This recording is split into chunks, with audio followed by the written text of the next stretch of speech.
Aye, aye.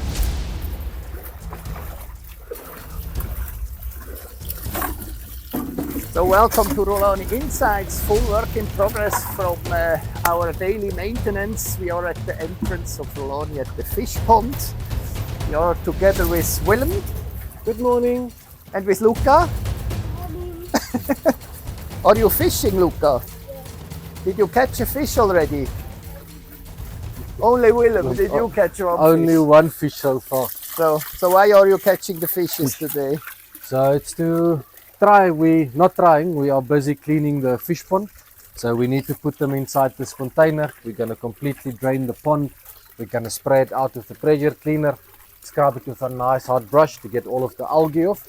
And then by this afternoon, we'll have the opportunity to see some beautiful fish swimming around in the pond again, which makes it a beautiful attraction to the guests. So we clean that, right? So how often is it dirty and you have to make that cleaning? Rolf, winter time, maybe once every 3 weeks. In the summer with the rain, almost every week we need to. Almost every week. Almost every week we need to clean the pond. With all of the rain coming down, the dust from the leaves, the birds, the weaver birds are nesting, so they're pooping in the water. They're dropping a lot of grass, so that all just increases the greenery building up inside of the fish pond. So yeah, but it's a good challenge. It's a fun activity, and it's a very rewarding activity once the pond is clean and you can get to see the fish swimming around as well. Do you like that, Luca? Yes. Yeah. Now let's see. They're swimming away. Yeah, they're very quick. So, what type of fish is this? That goldfish, right? We've got. Can we have a look goldfish. quickly? So? Yes, you may Maybe certainly. you see that.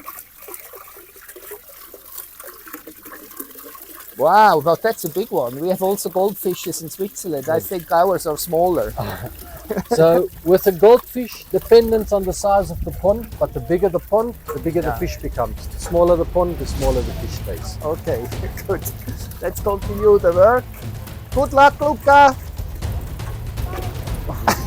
Okay, Goodbye. he's very Thank busy. you. Okay, bye-bye.